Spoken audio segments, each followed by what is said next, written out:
Hello everybody, welcome to StraightA, Dawson here, back with our final NFL week reactions, week 18 edition, till we get to the playoffs and stuff like that, and I may change up the content a little bit for that. But before we get started, if you haven't already, please leave a like down below, leave a comment of any suggestions we can do on the channel, and subscribe to the channel if you haven't already. We're going to go right into the reactions of just all these different games that went on. Really, there's a couple games that really didn't really matter. On screen now is one of them. Technically, for the Steelers it mattered a whole lot, for the Ravens it mattered 0, and the Ravens didn't care enough to try to knock the Steelers out, which I don't blame them. So, I mean, take that as you will. The Ravens just want to win a Super Bowl, and I don't blame them at all. So, yeah, this week was just a little bit iffy, but there's a couple key games that were really cool to kind of look at, and I'm just going to do this very casually today. I mean, Steelers, you can look at their stats, they did good, but like, again, they were facing off against backups most of the time, but their stats were pretty good. Ravens, obviously, they put in Tyler Huntley, Gus Edwards played a little bit, then they gave Melvin Gordon a lot of carries. Nelson Aguilar got a lot of a lot of reps. So they really put in a lot of the backups. Granted, some of their main players actually were out there a decent bit, but they really didn't go full force in that, and I really don't blame them. Steelers got into the playoffs, so it's kind of cool. Texans at Colts, though, decided basically the AFC South representative, which was really, really cool. I really like seeing that the Texans actually won the division for once. C.J. Stroud looked pretty good. Devin Singletary rushed really decently well. Nico Collins, a beast at 195. Granted, I will say, I am starting to see that a lot of the people who are basically just Nico Collins, Dalton Schultz, and then when Tank Dell comes back, probably Tank Dell. I guess that's all you really need is 3 really good receivers. So, I mean, take that as you will.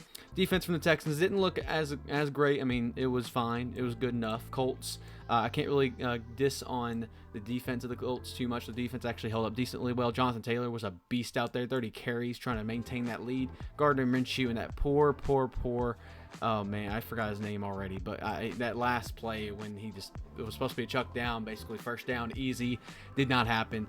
Rip to them for their season hopes, but probably for the best for them. They get slightly better picks, and I don't know if they really would have done much. I think the Texans will have a much better shot in the playoffs than the Colts.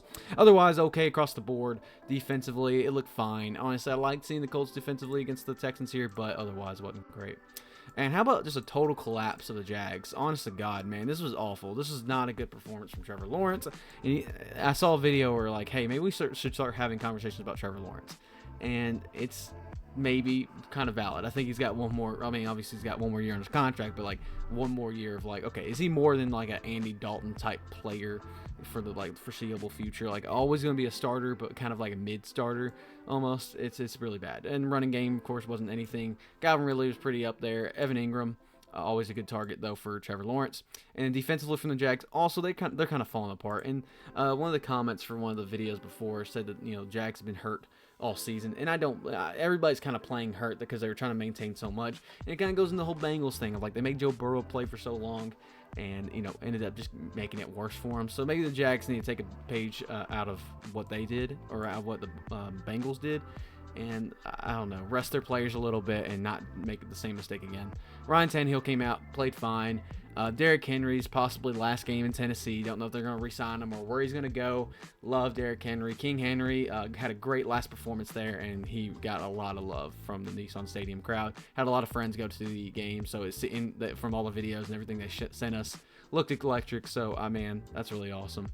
Receivers, whatever, nothing too much there. Tennessee's defense, honestly, I don't know. Like I guess their secondary did all right, I should say. But otherwise, their defensive line really didn't do much, which is kind of usually inverse for that team. Vikings, Lions. Vikings try to kind of do some kind of what's called miracle story, but Nick Mullins, kind of like Joe Flacco in a lot of ways, throws up a lot of yards, gets a couple touchdowns, gets a couple interceptions. Run game was fine. Ty Chandler was out there, actually kind of out-repping Alexander Madison if you look at it. Justin Jefferson, 192 yards, holy crap, and a touchdown. Like, where was this Justin Jefferson like a couple weeks ago? Because he was healthy a couple weeks ago. Either way, too little too late for the receivers here on the Vikings side of things. Defensively, not very good. The Vikings defense needs a little bit of work. While Lions, I think they're looking really, really good and strong going into their first playoff match. Their run game is a little bit worried here near this last game, but whatever. Amon-Ra, pretty good game out of him. Defensively, big step up for the Lions here. Granted, divisional game at home.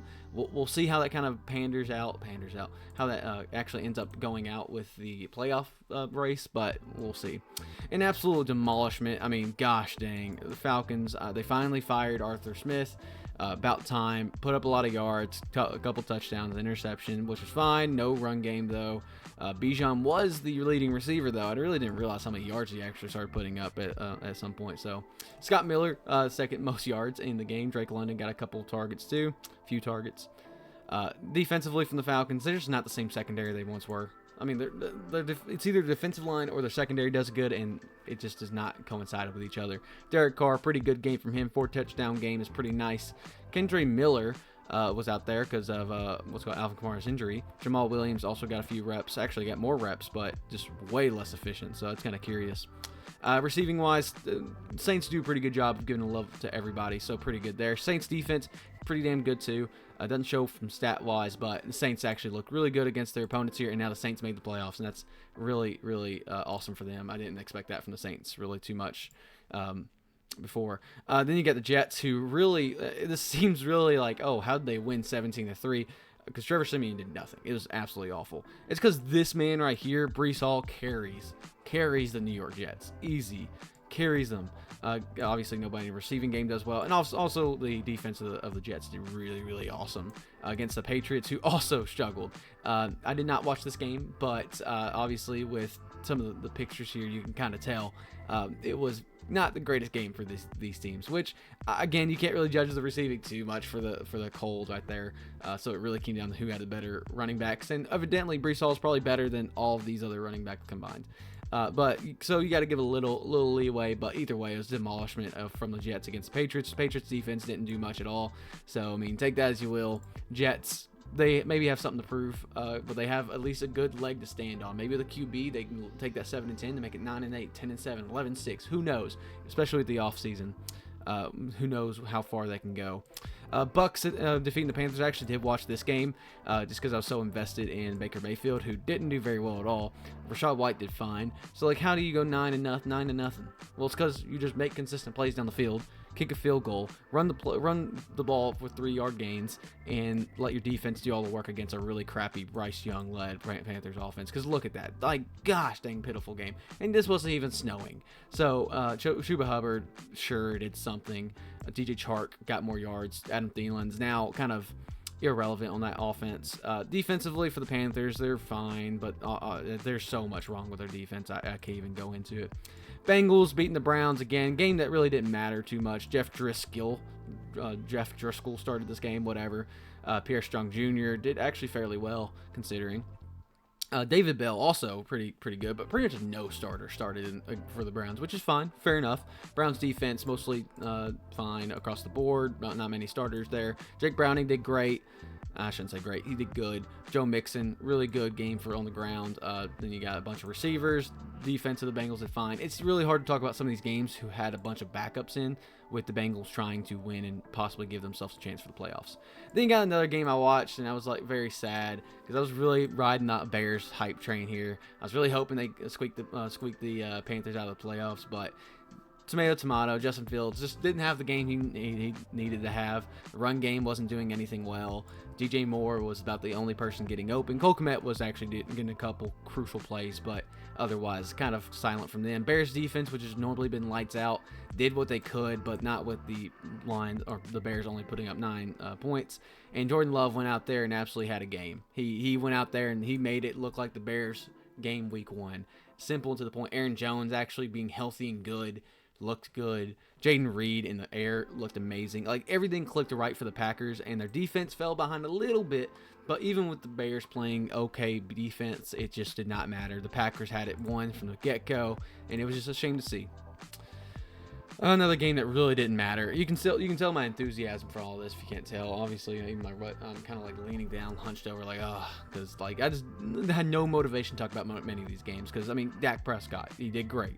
What do you want me to tell you? Tony Pollard did pretty dang good. Of course, they actually played their starters and all that because it actually mattered for the 2 seed.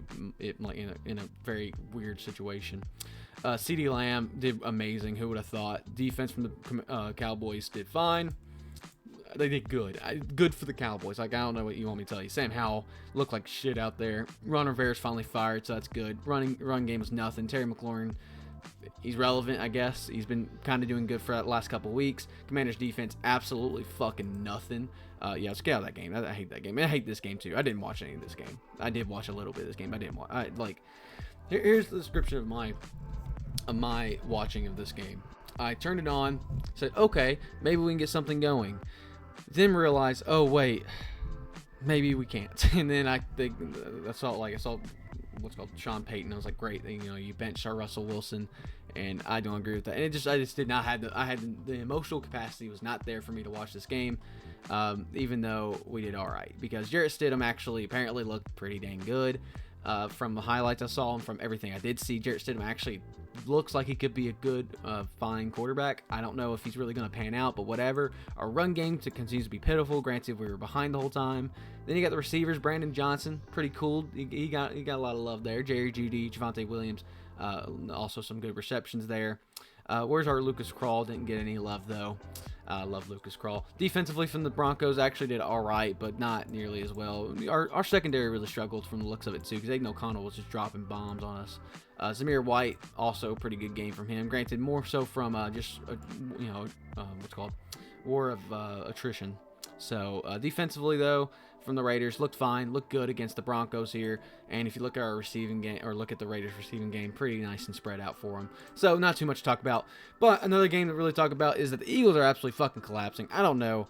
Granted, I guess I didn't see any of this game, admittedly. So it looks like they sat Jalen Hurts at some point, or Jalen Hurts got hurt. I'm gonna guess they sat him. They were like, okay, this game's over, because from what it looks up, from when I was turning in on the game, it's like 21-5, not 21-5, but you know what I mean, 21-7, whatever it was. Eagles are like, okay, this game's over. This game doesn't matter for us anyway, whatever. So Marcus Mariota came in, which I forgot was on the Eagles, which is funny enough. Otherwise, Kenneth Gainwell got some love because they sat DeAndre Swift the whole game. Receiving wise, okay, from the fairness of it all, it does seem like they did play backups for most of the time. So maybe they just realized maybe a quarter of the way in, or most of the game, they just didn't play their people. Because I'm not interested in watching Eagles games anymore. It's just they're so uninteresting, because they used to be so exciting. Now they're so uninteresting. So I don't know what happened here necessarily, but whatever. It looks fine. No, defense looked awful, it looks like. Otherwise, Tyrod Taylor, here looking at his stats, 1 touchdown, 1 interception. Pretty all right, I'd say, from him. Tommy DeVito came in and got some love, so that's good. Saquon, 2 touchdowns, can't really scoff at that too much. Wan'Dale Robinson, pretty dang good game, 85 yards, 5 receptions for him. Don't see him too often. Darius Slayton found the end zone, though. And defensively, look, good God, the Giants had their number today. Gosh dang. And I thought about picking the Giants, because the Eagles, I don't know if they really had the motivation in this game. And evidently not. So, take that as you will. Another actually pretty exciting game, and I watched this because I was really invested in the Cardinals winning this game, because I really like the Cardinals. I don't know. I'm feeling the Cardinals next season. Geno Smith came in, did fine, did about a Geno Smith type game. Kenneth Walker had a good game. Tyler Lockett actually found the end zone for once. Of course, once the fantasy season's over, he does that for me. Seahawks defense actually kind of struggled against a really hot, electric Cardinals offense. This Cardinals offense was exciting, dude. Kyler Murray, James Conner, absolutely great on the ground duos together, but Kyler Murray also did really well in the air, spreading the ball. Michael Wilson, Trey McBride a little bit. James Conner even got a little bit of love. Of course, their number one receiver, Marquise Brown, has been out for a little bit, Hollywood Brown. So that's unfortunate. But either way, Cardinals looked very exciting here. Defensively from the Cardinals, they're struggling all the time. I will say their secondary, I think it's low-key been all right last couple weeks, but their defensive line needs a lot of work. Their defense needs a whole overhaul. And, of course, the Rams beating the 49ers because, listen, I love you, Brighton. If you can hear me, I love you. But, come on. The backups of the 49ers played, and the backups of the 49ers almost beat the starters of the Rams. Oh, wait, no, I'm an idiot. No, Rams, this is the game that they play backup versus backup. Never mind. Either way, that was a joke of it, was love you, Braden, but come on, your backups beat the other backups. Come on. So you have higher tier backups, I'll give you that. Puka did get the rookie receiving record, which was cool. Carson Wentz came out there, did all right. Otherwise, Puka finally found the end zone, got enough yards for his receiving record, so that's cool. Rams defense did fine. That's the story of the Rams defense forever. Sam Darnold did fine. Honestly, very comparable stats between the Rams and 49ers backups here. Maybe we just need to have an all backup league. Receiving wise, not really too much to talk about there. Did CMC even come in the game? No, CMC didn't even come in the game. And actually, I think he's still nursing the injury. And the 49ers defense did fine. It just was, I'm sure it's an exciting game, but there's no stakes to it. So, like, really, like, what is there to it?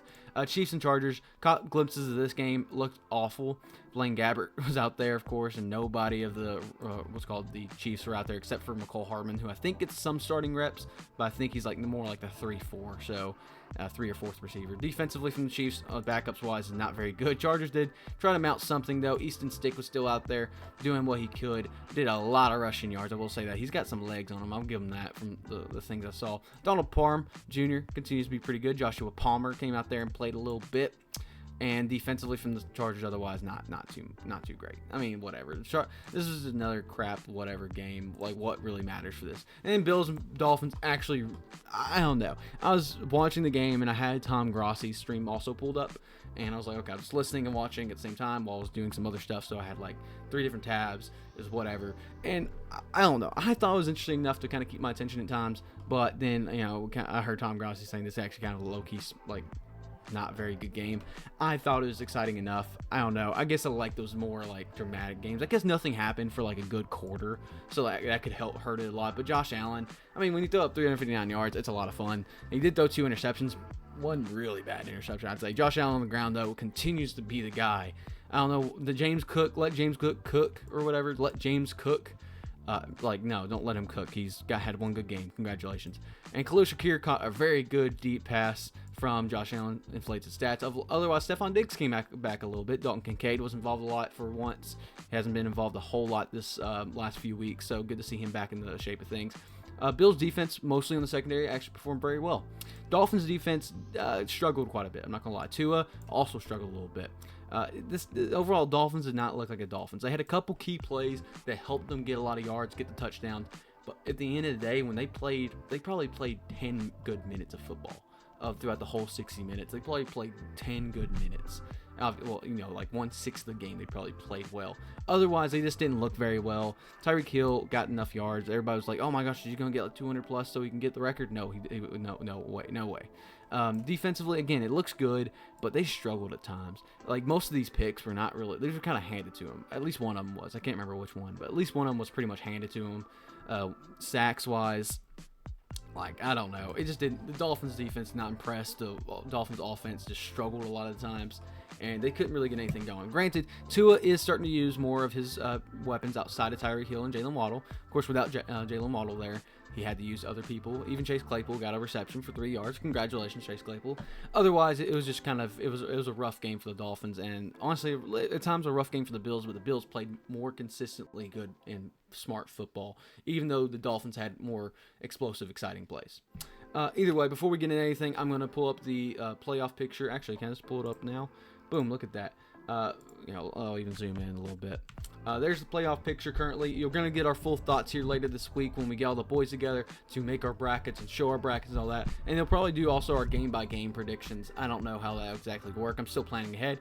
But I'm also doing a top 14 playoff team for the bracket this year. And that will be kind of interesting about the concepts of, like, who is the most exciting teams going into this? Who has the most momentum? Who has the best chance of winning the Super Bowl? I'm kind of excited for that video, so we'll see how it happens. But either way, looking at the matchups, I'm actually very excited. Browns and Texans will be a good, nice, low-key 4-5 matchup.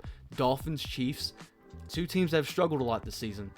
One of them's going to be knocked out. One of their season's going to end very early. And Steelers, Bills, which will, unfortunately, I think going to be a nice little easy win for the Bills. Then you got Eagles, Bucks, which actually low-key could be a good match because I think the Bucks, while they don't have a whole lot of momentum on their side per se, they definitely have been playing okay, smart football, while the Eagles have been playing really dumb, stupid football. So I don't know. And then Rams, Lions, probably the game of the week. Everybody's got to be excited for that because it's 2 high-powered offenses facing off. And it's going to come down to which defense can hold up. And you got Packers, Cowboys. I think a lot of people are putting a lot of hype on the Packers. Cowboys are so on fire right now. I know they blow it in the playoffs, but they're going to blow it to like a decent team. And I'm not saying the Packers are not a decent team. I'm just saying there's a caliber of teams, the 49ers and Cowboys. And then right below them are like Rams, Lions. You can even throw the Eagles in there. And Packers are in the league below that. I just cannot see the Cowboys too much blowing this. I'll probably think about it more and kind of see the games leading up to it and see the momentum and stuff. stuff like that. Either way, exciting playoff picture. I'm actually really excited for this year's NFL playoffs, and we'll see who ends up in the Super Bowl. Interesting predictions here. I mean, obviously everybody's favorited the Ravens 49ers, but who's actually going to make it? So either way, guys, thank you for watching. StraightA Dawson, out.